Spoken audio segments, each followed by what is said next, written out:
Happy New Year, everyone. It's Sprometheus, and today we are having a pour-over party in my mouth, in your mouth, our mouths, with a side of arts and crafts. Recently, I saw this filter method on Mellowdrip's Instagram, and if you don't actually follow them, I highly recommend it. It's actually where I first saw the Kubomi bloom that I've implemented into my hybrid V60 method, as well as other unique brewing experiments and just random stuff in general, so I highly recommend jumping on their Instagram and giving them a follow. The one we're doing today, as you probably saw in the title, is called the Confetti filter.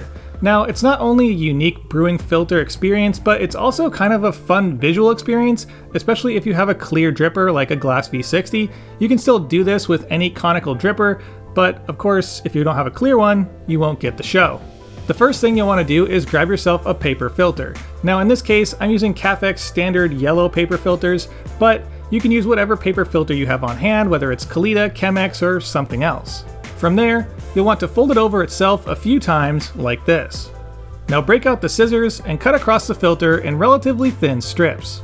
They don't have to be perfectly even in size, but try to get as close as you reasonably can. Once you have the filter shredded up, you'll notice they're still folded over and relatively flat. So you'll want to take a minute and unfold and fluff them all up. They should go from looking something like this to something more like this. Now take the whole pile in the palm of your hand and give it a nice squeeze. You don't want the ball itself to be too compact or else it'll really slow your drawdown. And you don't want it to be too loose or else it'll flow really quickly and you'll probably get some grinds in your actual brew. So you want to find that nice happy medium where the ball is compact enough to where the pieces are sticking together, plus it's big enough to block the exit of your dripper. Next up, drop the filter in and give the confetti filter a quick rinse just like you would with a standard filter. For this, I use 17 grams of coffee ground at the same size as my normal V60 brews. Dose the coffee into the dripper, and then give it a slight shake to level the bed. From here, it's essentially the same as brewing a standard pour-over. For this, I'm using a basic V60 recipe including a 30-second bloom. From here, I'm going to fill the dripper with about 60% of the total brew weight to create some mass in the slurry to hold in the heat. And then for the remaining 40%, I'm going to transition to a controlled center pour until the total brew weight is achieved.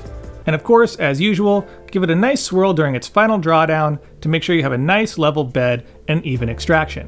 With a clear dripper, watching the drawdown is pretty interesting. You can clearly see the water level above the bed, as well as the stratification of the grinds that form through the brewing process. And your actual total brew time shouldn't really deviate far from your standard pour-over recipe. In the cup, I found a heavy-bodied brew akin to an AeroPress, but still surprisingly clean considering the crude filtration. If you end up with some grinds in your brew, you'll either need to cut thinner strips or compress the ball a bit more on the next time around. In the end, this video is more of a just for fun thing than it is some kind of teaching moment, but there is a moral to the story, and the thing is myself included, we always get wrapped up in perfecting our recipes and doing things over and over and over again, and this is sort of a reminder that coffee should be fun, it should be experimental, and to try new things and get outside that box. And with that said, I think it's time to wrap this one up, but before I go, I want to wish everybody a happy and healthy new year, and I really hope 2021 brings us some of that much needed peace and quiet. And on that note, I'll see you next week. And a big thank you to my January Patreon supporters, Ads, Jacob P, David W, Christopher, Squeegee, Rowe, Brian, Lisa, Obo, Andre, Sean, Noel, Spookus, Mika, Samantha, Bound Coffee, Claire, Steven, James K, Josh, Andrew Horrison, Corey C, Curry, Jeff Roth, Joey N, Thomas B, UK Espresso, RD, Tim, Ninja Warrior Coffee, Testing 123, Jason C, Jerry, Matt, Zachary V, Tyler F, Robert Underdunk, Jeffrey R, BJK Cafe, Chris M, Daniel P, Mike B, James S, Brian M, Brandon B, Tyler M, Sebastian, Matthew C, JRC, and Absolute. And of course, a big thank you to the barista and barback tiers. If you have any questions on my Patreon, there's a link in the description and in the upper right hand corner right now. And of course, thank you for watching. Don't forget to like, share, and subscribe. Hit that little bell button for notifications of new videos posted every Friday. Follow my Instagram at Sprometheus for content throughout the week, my blog at Sprometheus.com, my coffee at littlegiant.coffee, and as always, stay caffeinated. Pony Boy.